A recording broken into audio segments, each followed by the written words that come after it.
안녕하세요. 세상에서 가장 작은 책방 카페 본주르의 원테이블 북스토어 옛다 책방입니다. 와, 네, 드디어 김미경TV 북드라마 미션북 네 번째 책을 다 읽었습니다. 예, 순서대로 읽고 있지는 않은데요. 짜잔, 네, 관계를 읽는 시간. 드디어 다 읽었어요. 나의 관계를 재구성하는 바운더리 심리학. 문요한 선생님이 쓴 책인데요. 관계, 심리, 이런 것들은 이제 40 넘고 이러니까 웬만한 것들은 이제 내가 다 좀 잘 알고 있지 않나? 이런 약간 오만한 생각을 하면서, 그냥 후루룩 그냥 읽으면 되겠지라고 생각을 하면서 시작을 했는데, 생각보다 내용이 아주 그냥 알차가지고, 이걸 조금 더 어렸을 때 읽었으면 더 좋았겠다 이런 생각이 들어서 40대 이하인 분들이 읽고 계시다면 아주 좋은 것 같아요. 특히 저는 관계 최근 한 1년 전에도 또 관계 때문에 어려움을 겪은 적도 있기도 한데, 어릴수록 젊을수록 이렇게 관계 때문에 막 되게 힘들거나 이런 일들이 꽤 많잖아요. 그런 친구들이 내 탓을 하거나 아니면 상대방한테 책임을 전가한다라는 의식도 없이 쟤 때문이야. 아니면 환경 탓을 하거나 여러 가지 것들 때문에 마음에 이제 막 차곡차곡 상처를 갖고 살아가기도 하고, 이제 힘들고 스트레스도 엄청 받고 이렇게 살게 되는데, 이 책을 읽으면서 그게 그런 거였겠구나, 이렇게 생각할 수 있었겠구나, 이런 생각들을 하다 보니까 꽤 정말 괜찮은 책이다. 관계 이런 것들 때문에 이렇게 고민하는 분들이 되게 많아서 작년, 재작년만 해도 되게 엄청난 책들이 관계 하면서 심리학, 세미 심리학이라고 할까요? 연구서는 아니고 이제 대중들이 알아두면 좋을 만한 그런 내용들을 소프트하게 이렇게 엮인 책들이 굉장히 많이 출판도 되고 이렇게 주목도 많이 받았던 것 같은데, 이 책도 꽤 좋았던 것 같아요. 겉에부터 훑어볼까요? 네, 관계를 읽는 시간. 나의 관계를 재구성하는 바운더리 심리학. 여기서 핵심 키워드가 바운더리죠. 라고 하고, 띠지에는 내 맘 같지 않아도 괜찮아. 모든 관계에는 저마다 건강한 거리가 있다. 이런 이야기가 있고요. 우수출판 콘텐츠 제작 지원 사업 선정작이래요. 네. 그리고 뒷표지로 넘어가면 내가 잘하는 만큼 사이가 좋아질 거라 믿었는데 어떤 관계든 적당한 거리를 두고 싶었어요. 관계의 자기 결정권, 자기 결정권이라는 용어도 되게 신선하게 다가왔어요. 이제 보통 우리가 이제 성적 자기 결정권 이런 이야기들을 많이 했었는데, 관계에도 자기 결정권이라는 것들이 있겠구나 이런 이제 신선한 용어들 때문에 또 한번 주목하게 됐는데요. 관계의 자기 결정권을 되찾는 출발선 바운더리 되어 있고, 바운더리를 제대로 세운다는 것은 이기적인 것도 폐쇄적인 것도 아니다. 상처받기 위해 늘 거리를 두겠다는 결심과도 다르다.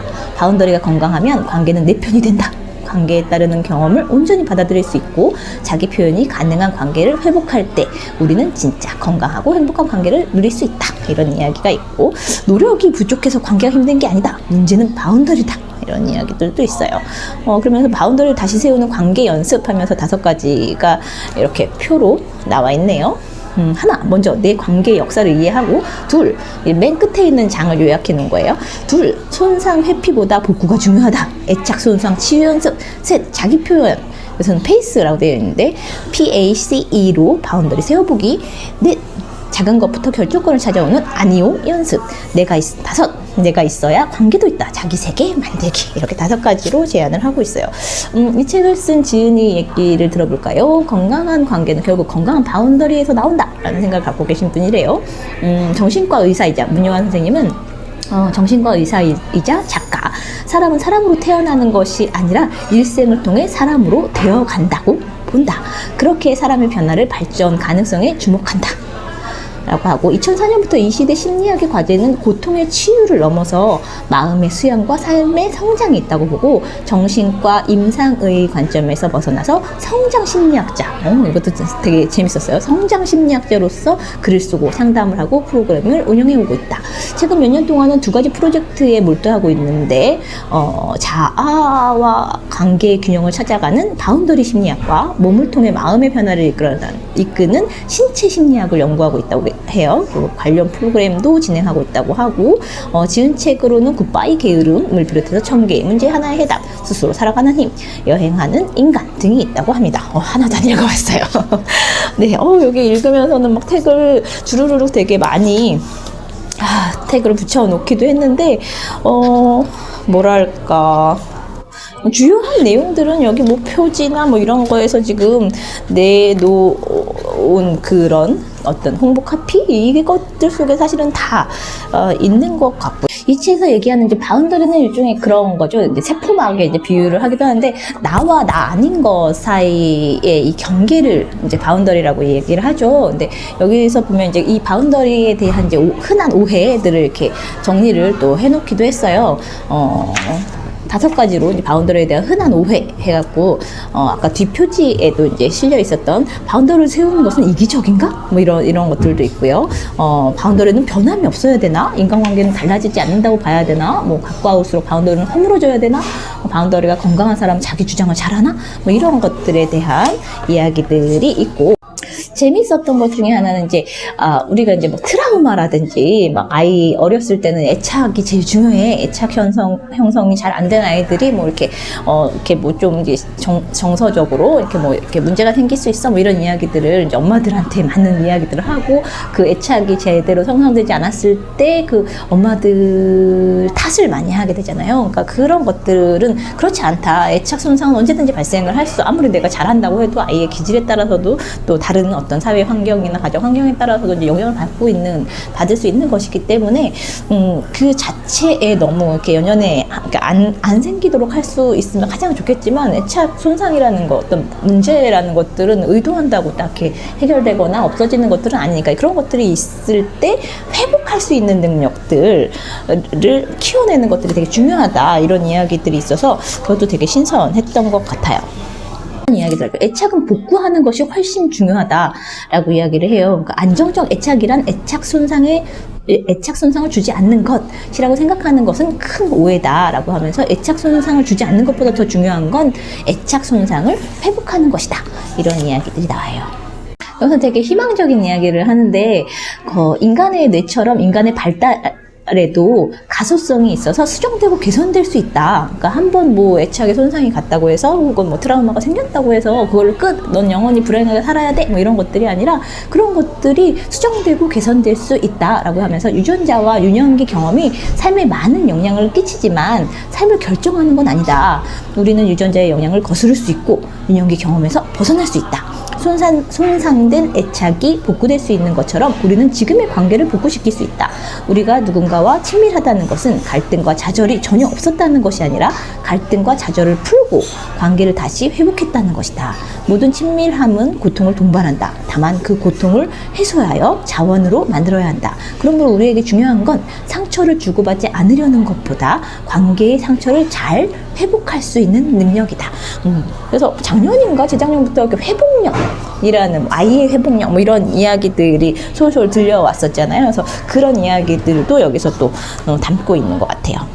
그러면서 이제 뭐 이 바운더리에 이제 문제가 생기면 어떻게 되느냐 뭐 하면서 이제 자기 자신의 자아의 발달을 왜곡시키고 인간 관계에도 이제 왜곡을 가져온다라고 이야기를 하면서 인간의 뇌에 대한 이야기들을 하는데, 이게 되게 흥미로웠어요. 그러니까 한 3가지 단계로 이제 뇌의 발달을 나누면서, 생존, 그러니까 맨 처음에 아이가 태어나서 가장 먼저 뇌 부분 중에 발달하는 게 생존의 뇌라고 해요.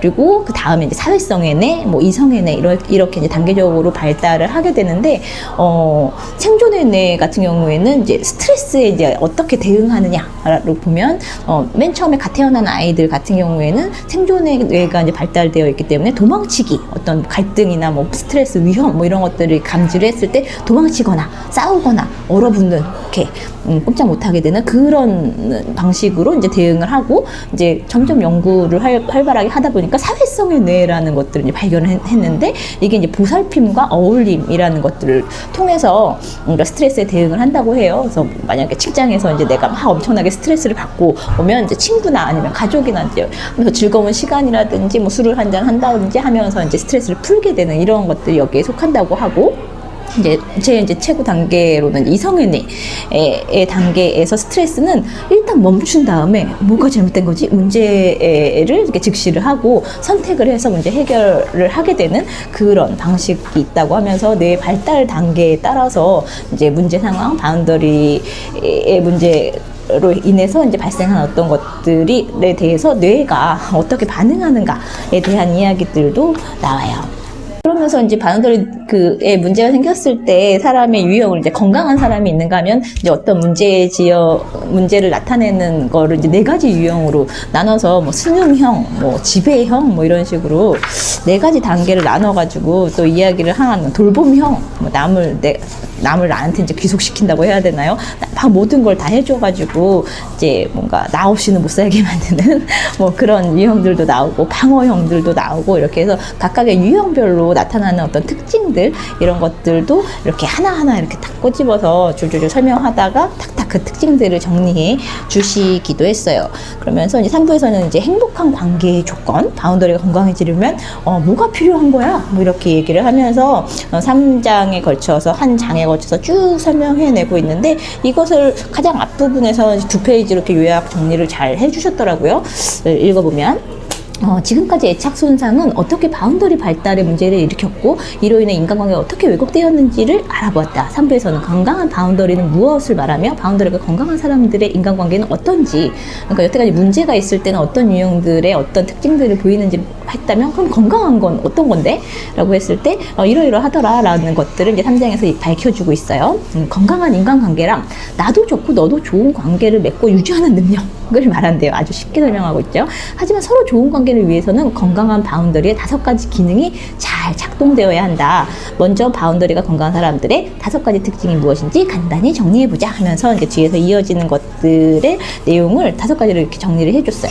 첫째, 관계 조절 능력. 이들은 바운더리는 유연하다고 해요. 건강한 사람들의 바운더리는 유연해서 대상과 친밀도에 따라서 그 깊이와 거리를 조율하며 관계를 맺는다. 기본적으로 인간을 신뢰하되 합리적인 의심을 할 줄 알기 때문이다. 이들은 무조건적으로 믿진 않는다는 거, 좀 이상한데? 뭐 이렇게 할 수 있는 그런 능력을 말하는 거겠죠. 이들은 관계의 친밀도에 따라 더 깊이 교류하고 관계의 위험으로부터 자신을 보호할 수 있다. 둘째, 상호 존중감을 가지고 있다. 이들은 자기 존중감뿐 아니라 타인을 존중하기에 상호적인 관계를 맺는다. 그것은 이들이 자아중심성을 극복했기 때문이라기보다 자신의 자아중심성을 잘 인식하고 있기 때문이다. 이들은 자신에게 좋은 것이라 하더라도 상대는 싫어할 수 있다는 것, 상대와 나의 차이는 옳고 그름의 문제가 아니라 관점의 차이라는 것을 알고 있다. 셋째, 이들은 상대의 마음과 함께 자신의 마음을 헤아릴 줄 안다. 이들은 정서적, 인지적, 실천적으로 공감할 줄 안다. 상대의 고통을 안타까워하며 위로와 친절을 베풀지만 그렇다고 상대의 삶을 책임지려 하거나 휘두르려 하지 않는다. 이게 이제 바운더리의 문제가 있는 사람들은 이렇게 돌봄형이라든지 지배형 같은 형태로 이제 나타나게 되는 거겠죠. 이들은 상대를 위해 무엇이 필요한지 고려할 줄 알고 상대가 스스로 문제를 해결할 수 있도록 자신이 처한 상황에서 노력과 친절을 베푼다. 넷째, 이들은 갈등 회복력이 높다. 갈등 회복력이라는 게 참 되게 확 와닿았었어요. 이들은 관계가 가까워질수록 갈등을 피할 수 없다는 사실을 받아들인다. 갈등 이렇게 저렇게 하면 갈등이 피할 수 있는 거 아니야? 뭐 이렇게 생각하기 쉽지만 갈등을 그냥 있는 그대로 갈등으로서 이렇게 받아들이는 거죠. 사실 다시 말해 이들은 갈등을 만들지 않고 좋은 관계를 가지려는 것이 아니라 갈등을 풀어냄으로써 좋은 관계를 만들려고 한다. 갈등이 불가피한 거라면 이미 벌어진 문제라든지 갈등들이 있다고 하면 그걸 어떻게 풀까 이렇게 이동해서 생각하게 되는 거죠. 이들은 갈등 상황에서 시시비비를 가리는 게 아니라 상대의 마음을 이해하고 다시 연결하는 것을 중요하게 여기기 때문이다. 이걸 제가 되게 못했던 것 같아요. 자꾸 시시비비를 가리려고 하고 이러지 않았나? 어렸을 때 나는 그런 생각들을 하면서 좀 반성도 많이 하게 만든 그런 책이었는데 이들은 먼저 나서서 갈등을 풀려고 하며 비교적 장기적이고 안정적인 관계를 만들어간다 되어 있네요. 다섯째, 자신을 솔직하게 표현한다. 이들은 자신의 마음에 바탕을 두고 표현한다. 단 상대를 배려하지 않는 거친 솔직함이 아니라 상대를 배려한 부드러운 솔직함이다. 이게 되게 핵심인 것 같아요. 요즘에 이제 솔직하다고 하면서 이제 막 직선적으로 막 얘기하면서 다른 사람에게 막 이렇게 상처 픽픽 틱틱 날리고 막 이런 것들, 솔직함을 가장한 무례함 뭐 이런 사람들도 또 종종 보게 되잖아요. 그러니까 그게 아니라는 거. 그러므로 이들이 자기 주장과 거절할 때는 정중함과 부드러움이 느껴진다. 그리고 이들은 단지 감정 표현에만 솔직한 것이 아니다. 자신의 기호, 취향, 관심사, 욕구를 표현함으로써 자기 세계를 만들며 이를 통해 비슷한 사람들과 자연스럽게 관계를 형성한다. 이들은 자기 세계를 가지고 있기에 상대에게 휘둘리지 않으며 인간관계에 필요 이상 매달리지 않으며 혼자서 기쁨을 만들어내는 능력이 있다. 나이를 먹으면서 그나마 이런 것들이 조금씩 성장하고 있는 것 같아서 좀 안심도 되고 그랬어요. 젊었을 때 막 생각해보면 이 곳곳에서 이제 어떤 문제 상황이나 이런 것들 예시들이 되게 많이 나오는데 나도 이럴 때가 있었는데 나도 이때는 이랬었지, 이때는 이랬던 게 이런 문제가 있었구나 막 하면서 이제 계속 곱씹으면서 과거를 회상하면서 읽게 됐었었는데 그런 나 스스로에 대한 거리두기라든지 이런 것들에 대한 이야기들, 고민들, 그런 생각할 수 있는 시간을 많이 가져다주는 책이었던 것 같아요. 눈여겨봤던 것 중에 하나가 갈등 회복력, 회피보다 복구가 중요해 막 하면서 이제 그런 챕터를 다루고 있는 것이 있는데 이런 부분들도 되게 와닿았어요. 갈등 회복력이 높은 사람들의 특징을 10가지로 이렇게 정리를 해놨는데요. 가까운 인간관계에서는 갈등이 있을 수밖에 없다고 생각한다. 갈등은 불가피한 거야. 그냥 있는 거야. 그냥 공기처럼. 갈등은 일방적으로 상대의 인격 문제라기보다 어떤 관계에서는 나타날 수 있는 소통 방식, 관점, 문화의 차이 등 쌍방적인 문제로 본다. 예전에는 왜 난 이렇게 생각하는데 왜 저 사람 저렇게 생각하는 거야? 이해가 안 되네. 막 이렇게 하면서 괜히 막 승질 부리고 막 이랬던 기억도 막 나고 그랬어요. 갈등을 풀어내므로써 더 깊은 인간관계를 만들어 본 경험이 있다. 감정적으로 폭발하거나 서둘러 사과하거나 달래기보다 왜 갈등이 생겼는지 이해하려고 한다. 시시비비나 사실관계를 따지기보다 서로의 감정과 좌절된 욕구에 주목한다. 이거 되게 중요한 것 같아요. 자신의 실수나 잘못일 경우 반성하고 구체적으로 사과할 줄 안다. 상대에게 잘못을 시인하게 하거나 사과를 강요하지 않는다. 다툼 뒤에 회복 대화를 이어감으로써 갈등을 풀려고 노력한다. 자신이 원하는 것을 말하지 않아도 상대가 알아주기를 바라는 것이 아니라 이를 표현할 줄 안다. 갈등 상황에서도 상대와의 관계에서 자신의 역할을 수행한다. 이러한 갈등 회복력은 개인적인 인간관계뿐 아니라 회사나 조직 내의 인간관계에서도 똑같이 힘을 발휘한다. 이런 내용들이 적혀 있어요. 그래서 실생활에도 참 많이 도움이 되는 심리학서네 막 이러면서 봤어요. 그러면서 좋은 관계에 대해서 이제 마지막에 딱 한 줄로 정리했는데 이건 명언이다. 그래서 진짜 밑줄 쫙 하려고 했는데 여기는 중요한 부분들이 다 밑줄로 이렇게 그어져 있어요. 찾기 되게 쉽더라고요. 그래서 좋은 관계란 내가 무언가 불편하거나 내키지 않는 것에 대해 불안이나 곤란함을 느끼지 않고 이야기할 수 있는 관계. 이게 좋은 관계라고 합니다. 네. 그러면서 이제 바운더리, 여태까지 이러저러 했으면 이제 어떻게 하면 그러면 좋은 바운더리를 만들 수 있어? 하면서 이제 그거에 대한 이야기를 하고 있어. 5가지로 요약을 해 놓고 있죠. 일단 이제 자기의 이제 관계 역사를 이해를 하고, 그 바운더리를 세우는 자기 표현 훈련 해갖고, 페이스라는 이제 약어를 써서 얘기하는데, 자기 표현의 핵심은 감정을 표현하는 것이 아니라 감정에 담긴 욕구, 즉 원하는 게 뭔지 그거를 표현하는 능력이라고 이야기를 해요.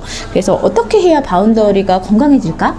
라고 보면 이제 바운더리 건강하게 다시 세운다는 것은 나도 존중하고 상대도 존중하는 상호 존중의 태도로 인간관계를 맺는 것을 말한다고 해요. 그 핵심은 습관적으로 반응하는 게 아니라 의식적으로 반응하는 것이다. 이를 위해 필요한 것은 3가지. 첫째, 감성과 이성을 연결하는 것. 둘째, 자신의 욕구를 파악하는, 내가 뭘 원하는지 욕구를 파악하는 것. 셋째, 상대의 마음을 헤아릴 때 솔직하게 표현하는 것. 이 3가지. 그러면서 이것을 이제 하기 위해서 자기 표현 훈련을 4단계로 이제 요약을 해주셨는데, 먼저 자동적으로 반응하는 거죠. 이것 좀 해. 그러면 싫은데도 네, 뭐 이렇게 몸이나 말이 먼저 나가는 이런 것들 자동적으로 이렇게 하는 것들을 일단 멈추고 이렇게 폴스라고 하는데, 그러니까 멈추고 감정과 욕구, 책임을 어웨이크닉스에서 PA였잖아요. 그러니까 자기 깨닫고 자각하고 그 다음으로 안팎의 상황을 파악하고 마지막으로 솔직하게 절제된 표현을 하는 것. 그것들을 해서 이제 1단계 일단 멈춤. 멈추고 자동 반응을 보류하는 연습을 하고, 2단계 알아차림, 내 감정과 욕구 그리고 책임이 뭔지를 알아차리는 거, 깨닫는 거. 그리고 3단계가 조절, 상황과 상대에 따라 자신의 반응을 조절하는 거. 그리고 4번째가 자기 표현, 솔직하게 그러나 정중하게. 이게 되게 중요한 것 같아요. 정중하게. 솔직한데 너무 막 까칠하게 혹은 뭐 무례하게 이렇게 하는 경우들은 오히려 또 다른 갈등과 문제를 만들어내잖아요. 그러니까 그런 부분들에 대해서 이야기하고, 이제 뒤에 가면 이제 아니오 연습하는 거, 뭐 이렇게 아주 구체적으로 어떤 것들을 주목해서 해야 되는지를 잘 알려주고 있는 책이에요. 그래서 이 관계 그냥 다 아는 얘기겠거니 하면서 이제 펴들었다가 하나하나 얘기, 이렇게 사례나 이런 것들 나올 때마다 계속 나 어땠지? 나 그때 되게 어렸던 거구나, 미숙했던 거구나, 난 솔직하다고 했는데 그런 게 아니었구나, 막 이런 여러 가지 이제 나를 되돌아보는 그런 시간이었던 것 같고, 그때에 비해서 나는 많이 성장했구나, 그래도 나름 건강한 바운더리를 가진 사람 축에 속할 수 있는 여지가 좀 많이 늘어났구나. 근데 이런 부분들은 뭐 솔직하다거나, 뭐 솔직하면서도 정중하게 뭐 거절할 때는 어떻게 하는 게 좋겠구나, 뭐 자신의 생각을 드러낼 때라든지 그런 부분들에 대해서 조금 더 구체적인 어떤 팁이라든지 이런 것들이 있어서 참 도움이 꽤 많이 될 만한 책인 것 같아요. 네, 이번에도 잘 읽었습니다. 관계를 읽는 시간. 안녕.